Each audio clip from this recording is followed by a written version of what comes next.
హరిహర వీరమల్లు ఇచ్చిన షాక్ తిన్న తర్వాత ఇగ కోలుకుంటామా కోలుకోలేదా అనే టైంలో 'వార్ 2' ట్రైలర్ రిలీజ్ అయింది భయ్యా. ఇది చూసిన తర్వాత ఇది కదరా ట్రైలర్ అంటే అనిపించింది. వీఎఫ్ఎక్స్ ఏంది, సినిమాటోగ్రఫీ ఏంది, విజువల్స్ ఏంది, అదేంది అసలు ఎక్కడ ఫైటింగ్ జరుగుతుంది, ఏం కథ? ఇక్కడ మ్యాటర్ ఏంటంటే అక్కడ 2 డైలాగులున్నాయి. ఇద్దరు ఇండియన్ సోల్జర్సే. కాకపోతే so, 'he is a soldier, he is a you are also a soldier' అనే డైలాగ్ మాత్రం గూస్ బంప్స్ వచ్చింది. లాస్ట్‌లో అంటే ఆ ట్రైలర్ లాస్ట్ కట్‌లో మనకొస్తది. చూడని వాళ్ళుంటే డెఫినిట్‌గా చూడండి. అండ్ ఇందులో నాకర్థమైందంటే అన్నీ వదిలేసి ఒక నీడగా మారిపోతాను.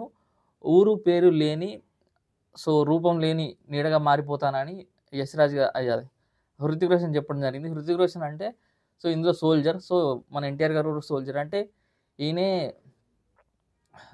అంటే నీడల్లో ఉండి బ్రతికే సోల్జర్ అన్నట్టు. అంటే ఐ థింక్ స్పైగా ఉండే సోల్జర్‌లా ఉన్నాడు. తను ఒక రకంగా మన ఇండియాకి సేవ చేయాలనుకుంటున్నాడు. మన ఎన్టీఆర్ వచ్చేసి రియల్ సోల్జర్‌లా ఉన్నాడు. అంటే బయటికి అఫీషియల్ సోల్జర్‌లా ఉన్నట్టున్నాడు. వీళ్ళిద్దరికి మధ్యన ఒక సి సచ్ సిస్ అంటే కొన్ని సీన్స్ వస్తాయా? అంటే ఏమన్నా సన్నివేశాలొస్తాయా?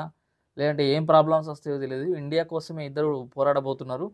యాక్చువల్‌గా నాగవంశి గారు అన్నట్టు ఎన్టీఆర్‌ని నమ్మిన నేను. అందుకే నేను సినిమాని కొనుక్కున్నా అని చెప్పిండు. అది 100% నిజం ప్రూఫ్ చేసిండు.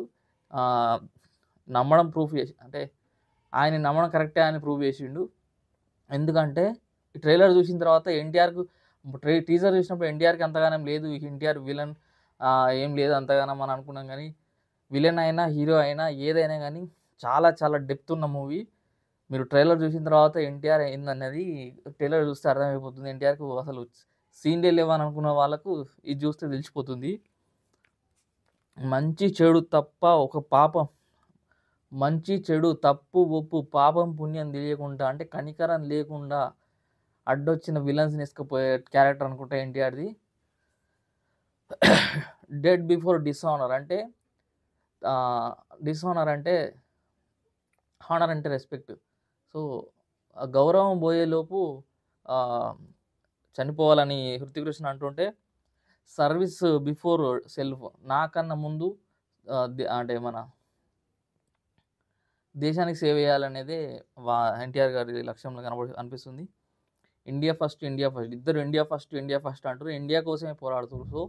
ఇందులో ఎవరు పాకిస్తాన్ సోల్జరు, నక్సలైట్ సోల్జర్ ఇదేం టెర్రరిస్ట్ కథ కాదు. ఇండియా కోసమే పోరాడుతుర్రు ఇద్దరు. పర్ఫెక్ట్ క్యారెక్టర్స్ ఇచ్చిర్రు. పేరు తెచ్చిపెట్టలేని సాక్ష్యాలెన్నో, త్యాగాలెన్నో చేయబోతున్న 'హృతిక్ రోషన్' అంటే పేరు తెచ్చుకోలేనంటే ఆయన నీడలో ఉంటాడు కదా! ఆయన గూఢచారి కేటగిరీలో ఉన్నాడు. అంటే ఈజ్ ఏ దాన్నేమంటారు? ఆయన బయటికి రాకుండా కొందరు ఉంటారు కదా! గూఢచారిగా పోయి చాలామందిని అటాక్ చేస్తా ఉంటారు. విలన్స్‌ని చంపుతా ఉంటారు. ఐ థింక్ అదే అందుకే ఆయనకు గుర్తింపు అండ్ ఆహ్, అంటే హానర్స్ ఏం రావు. ఎందుకంటే వాళ్ళు నీడలోనే ఉంటారు కాబట్టి. దానికి